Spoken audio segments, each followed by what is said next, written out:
Okay na. Atras na yan. Ano yan? Malubog lang. Para ma-adjust ako.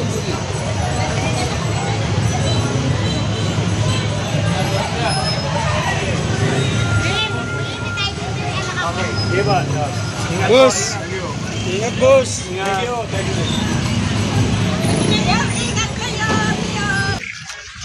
Saan banda yung na-trap na dalawang bata? Sasakyan nga doon sa loob ng naabot ko ng apoy. Ayun dito sa park.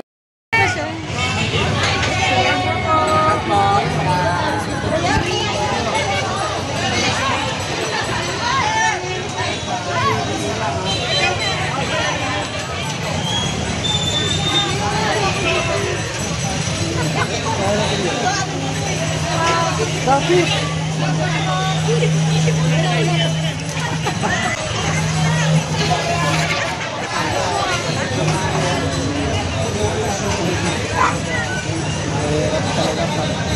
Okay na.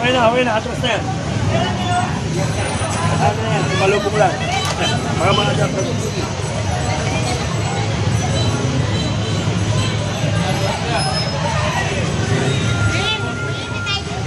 Okay. Diba? Boss! Ingat, boss! Thank you.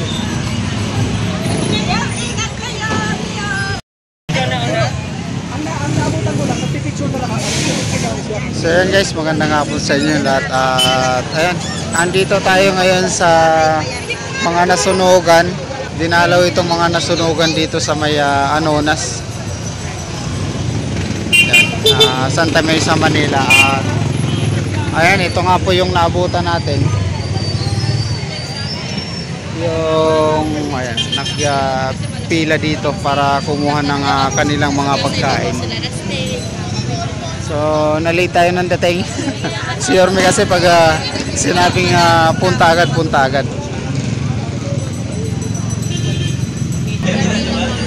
Pero tinatawag niyo lang po sa chairman namin. Talaga din.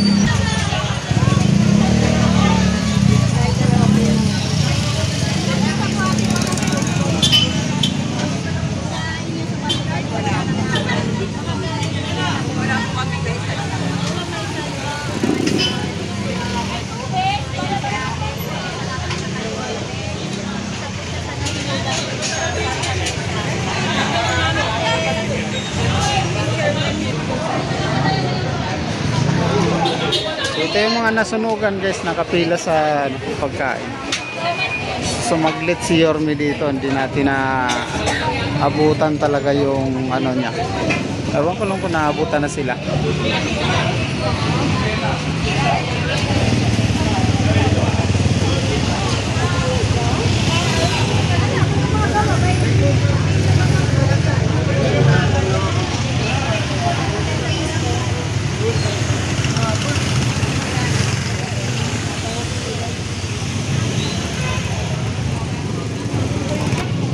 May dumating dito guys na donation para sa mga nasunugan.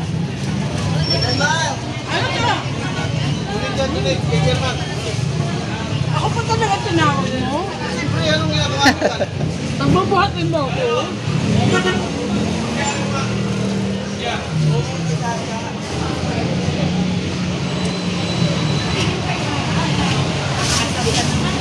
So, yun din maganda kasi mayroon din mga mabubuting loob talaga na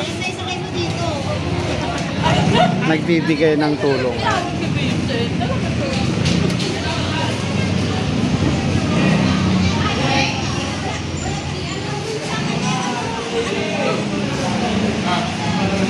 Ako lang po kung kamusta naman po yung mga nasunugan dito sa Santa Mesa.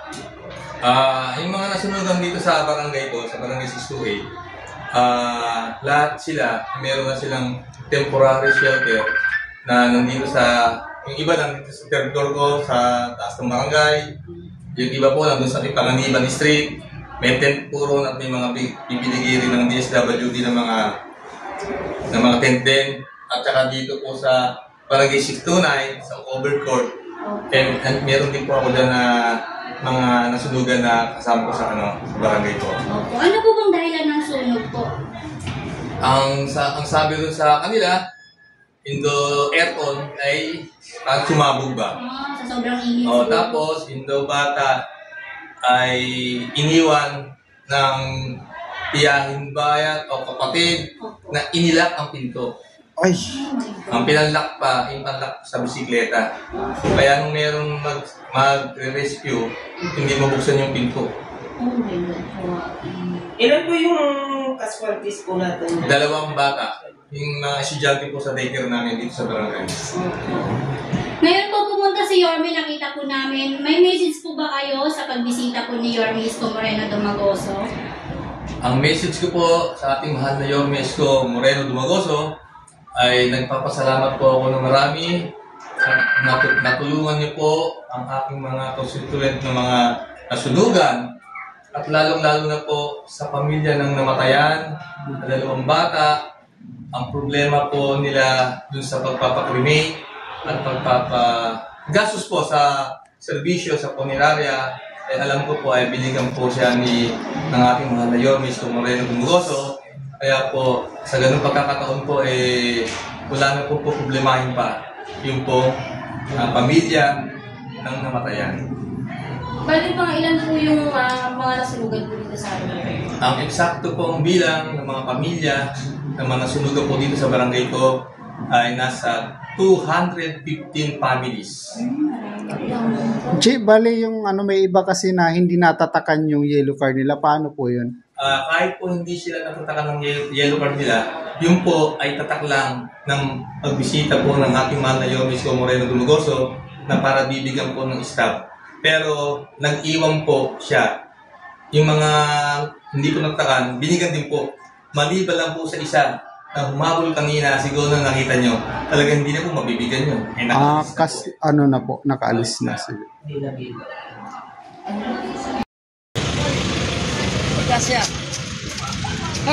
Ito pala yung nasunugan guys, yung nasunog dito sa may grabe.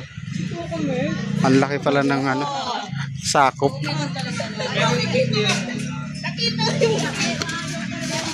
Akala ko pupunta kayo doon, dito pala kayo pupunta.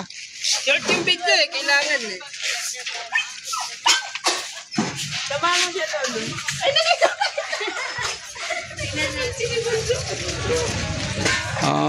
Grabe. Ang laki ng Dito guys. Ay, may usok pa no?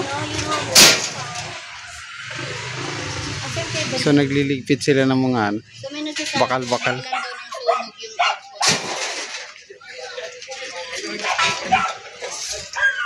ilan daw ng sunog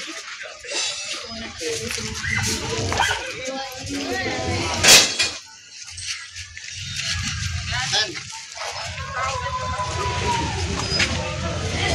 Malawak din yung natamaan ng sunog.